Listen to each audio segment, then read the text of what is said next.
اعوذ باللہ من الشیطان الرجیم بسم اللہ الرحمن الرحیم صلی اللہ علیہ حبیبہ سیدنا محمد وآلہ وصحبہ وبارک وسلم۔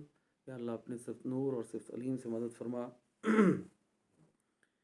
تو بات کر رہے تھے حضرت ذوالقرنین علیہ السلام کے بارے میں، اور ذوالقرنین صاحب کے بارے میں یہ غلط فہمی ہے لوگوں کے اندر کہ وہ جو ہیں سکندر اعظم ہیں اور الیگزینڈر ہیں، اور کئی عرصہ تک یہی بات مشہور رہی مسلمانوں کے درمیان، علماء کے درمیان، اور تفسیروں میں بھی یہی لکھی ہوئی۔ اور IRF اسلامک ریسرچ فاؤنڈیشن والوں نے جو قرآن چھاپا، اس کے اندر جب انہوں نے ذوالقرنین کا نام آیا تو وہاں اوپر ہیڈنگ میں بھی لکھا کہ یہ الیگزینڈر ہیں۔ پر پھر شیخ ابو الکلام احمد صاحب نے اور شیخ اور مودودی صاحب نے، ان دونوں نے تحقیق کی، سید ابو اعلیٰ مودودی صاحب نے تحقیق کی، اور اللہ پاک نے ان کے ذریعے سے پھر لوگوں تک یہ پیغام پہنچایا کہ یہ سکندر اعظم نہیں ہے، کہ اس میں تو بہت عیب اور نقص تھے۔ جس شخص کی قرآن صفات بیان کر رہا ہے وہ تو بہت نیک انسان ہے، یہ وہ نہیں ہو سکتے۔ اور یہ کون ہے پھر؟ یہ سائرس ہیں۔ تو ان کے بارے میں آگے بات کرتے ہیں مزید۔ اب ذوالقرنین کو ذوالقرنین کیوں کہتے ہیں؟ تو علامہ ابو عبداللہ مالکی کرطبی نے لکھا کہ اس کو ذوالقرنین اس لیے کہتے ہیں کہ اس کے بالوں میں دو مونڈیاں تھیں، یعنی بال کی دو چھٹیاں تھیں، ادھر سے بھی اور ادھر سے بھی۔ اور ایک قول یہ ہے کہ اس نے اپنے ملک میں خواب دیکھا تھا کہ اس نے سورج کے دو سینگوں پر قبضہ کر لیا ہے۔ اس نے اس خواب کو بیان کیا تو اس کی یہ تعبیر بیان کی گئی کہ وہ تمام دنیا کو ایک سرے سے لے کر دوسرے سرے تک فتح کرے گا۔ اسی وجہ سے اس کا نام ذوالقرنین پڑ گیا۔ اور وہب بن منبع نے کہا کہ اس کے امامے کے نیچے دو سینگ تھے۔ حضرت علی رضی اللہ عنہ سے پوچھا گیا کہ ذوالقرنین نبی تھا یا بادشاہ تھا؟ حضرت علی نے فرمایا وہ نبی تھا نہ بادشاہ تھا، بلکہ وہ اللہ کا ایک نیک بندہ تھا۔ اس نے اپنی قوم کو اللہ کی طرف دعوت دی، انہوں نے کن پٹی کے پاس سے اس کا سر پھاڑ دیا۔ اس نے دوبارہ قوم کو اللہ کی طرف دعوت دی تو انہوں نے دوسری طرف سے اس کا سر پھاڑ دیا، تو اس کا نام ذوالقرنین پڑ گیا۔ اس میں بھی اختلاف ہے کہ ذوالقرنین کس زمانے میں تھے۔ ایک قوم نے کہا وہ حضرت موسیٰ کے بعد تھے، دوسری قوم نے کہا وہ حضرت عیسیٰ علیہ السلام کے بعد زمانہ فاترت میں تھے۔ یہ زمانہ وہ ہوتا ہے زمانہ فاترت، جب ایک نبی اور دوسرے نبی کے درمیان کے جو گیپ کو زمانہ فاترت کہتے ہیں۔ اور ایک قول یہ ہے کہ وہ حضرت ابراہیم اور حضرت اسماعیل علیہ السلام کے وقت میں تھے، اور حضرت خضر علیہ السلام کے علم برادر تھے۔ خلاصہ یہ ہے کہ اللہ تعالیٰ نے ان کو اقتدار عطا کیا تھا اور بادشاہ بنا دیا تھا، اور تمام بادشاہوں کو ان کا تابع کر دیا تھا۔ روایت ہے کہ ایسے 4 شخص گزرے ہیں جو تمام دنیا کے بادشاہ بنے، 2 مومن اور 2 کافر تھے۔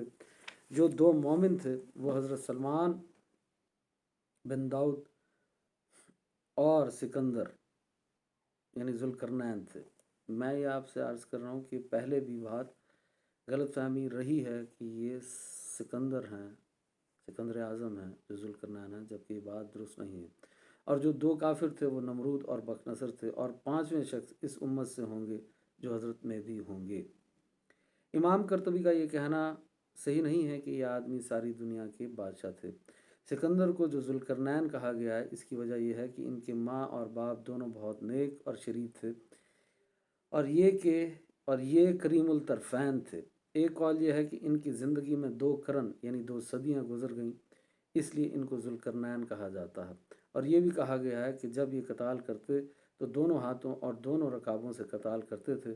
اور یہ بھی کہا گیا ہے کہ ان کو علم ظاہر اور علم باطن دونوں علم دیے گئے تھے۔ اور یہ بھی کہا گیا ہے کہ یہ ظلمت اور نور دونوں میں داخل ہوئے تھے، یہ دنیا کی دونوں طرفوں تک پہنچ گئے تھے۔ تو یہ سر پہ ایک ٹوپی پہنا کرتے تھے جس سے 2 سینگ نکلے ہوئے ہوتے تھے، تو جس کی وجہ سے ان کو ذوالقرنین کہا جاتا ہے۔ یہ 2 ملکوں پر حکومت کر رہے تھے، 2 بڑی سپر پاورز پر ان کی حکومت تھی، ایک روم پر اور ایک فارس یعنی ایران پر، اس لیے بھی ان کو ذوالقرنین کہا جاتا ہے۔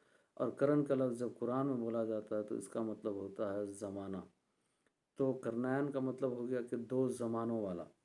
تو یہ سارے ان کے نام کے کہ ان کا نام ذوالقرنین کیوں تھا۔ جیسا کہ میں آپ سے پہلے عرض کر چکا ہوں کہ یہ غلط فہمی جو ہے بڑی مشہور رہی علماء کے نزدیک بھی، اور کتابوں میں تفسیر میں بھی آپ کو یہ ملے گی کہ الیگزینڈر ہیں، اور ایسا نہیں ہے۔ اب تمام علماء کو یہ بات سمجھ میں آ چکی ہے کہ یہ الیگزینڈر نہیں ہے جو ذوالقرنین ہے، بلکہ یہ کون ہے؟ تورات میں ذوالقرنین کی طرف اشارہ۔ ہم نے یہ بیان کیا کہ ذوالقرنین وہی بادشاہ ہیں جن کو عبرانی میں خورس کہتے ہیں، یعنی سائرس۔ چنانچہ یہودی ان کو خورس کہتے ہیں، اور تورات میں بھی اسی نام کا ذکر ہے۔ قرآن مجید میں 2 بار بنی اسرائیل کے شر اور فساد کرنے اور 2 بار ان کو اس فساد کی سزا دینے کا ذکر ہے۔ سورۃ بنی اسرائیل آیت نمبر 4۔ ہم نے بنی اسرائیل کے لیے ان کی کتاب میں صاف فیصلہ کر دیا تھا کہ تم ضرور زمین میں 2 بار فساد کرو گے اور تم ضرور بہت بڑی سرکشی کرو گے۔ جب انہوں نے پہلی بار فساد اور سرکشی کی، یعنی یہودیوں نے جب پہلی بار فساد کیا اور سرکشی کی، تو اللہ تعالیٰ نے تقریباً 600 سال قبل مسیح، یعنی حضرت عیسیٰ علیہ السلام سے 600 سال پہلے، بابل کے حکمران جس کو بیبلون کہتے ہیں، بخت نصر کے ہاتھوں ان کو سزا دی، جس نے بے دریغ یہودیوں کو قتل کیا اور ان کی بہت بڑی تعداد کو غلام بنا لیا۔ پھر بخت نصر کے قتل ہو جانے کے بعد اللہ تعالیٰ نے ان کو دوبارہ عزت دی اور آزادی دی، اور انہوں نے پھر دوبارہ سرکشی کی۔ یہود نے دوبارہ سرکشی کی، پھر اللہ تعالیٰ نے رومی بادشاہ ٹائٹس کو ان پر مسلط کر دیا، اور ان کے ہاتھوں دوبارہ ان پر ہلاکت اور ذلت مسلط کی گئی۔ ایک روایت یہ ہے کہ بخت نصر کو قتل کرنے والا اور بنی اسرائیل کو ان کی قید سے چھڑانے والا یہی بادشاہ ہے جس کو عرب کہ خسرو اور یہودی خوارس کہتے ہیں۔ یہود پر اس بادشاہ کا عظیم احسان ہے۔ یہ جس کو خوارس کہا جا رہا ہے، کہ خسرو کہا جا رہا ہے، در حقیقت یہ سائرس ہی ہیں۔ سائرس دی گریٹ کی بات ہو رہی ہے، اور یہ جو سائرس ہیں یہی ہیں ذوالقرنین علیہ السلام۔ یہود پر اس بادشاہ کا عظیم احسان ہے کہ اس نے ان کو بابل کی قید سے نجات دلائی اور اس کی مدد کی، اور اس کی مدد سے بیت المقدس اور ہیکل کی اثر نو تعمیر ہوئی۔ یہود کے انبیاء نے ان کی پیش گوئی بھی کی تھی۔ بائبل میں مذکور ہے، خداوند اپنے مسموع خوارس کے حق میں یوں فرماتا ہے کہ میں نے اس کا دہانہ ہاتھ پکڑا کہ امتوں کو اس کے سامنے زیر کروں، اور بادشاہوں کی کمریں کھلوا ڈالوں، اور دروازوں کو اس کے لیے کھول دوں، اور پھاٹک بند نہ کیے جائیں گے۔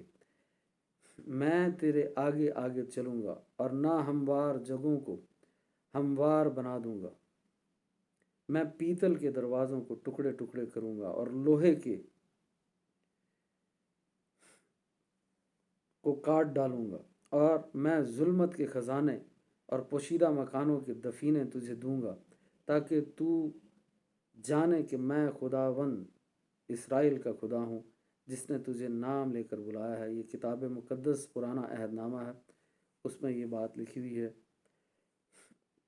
اس پیش گوئی میں خورس سائرس کی بدلی ہوئی شکل ہے، اور یہ خسرو نام کا یونانی تلفظ ہے۔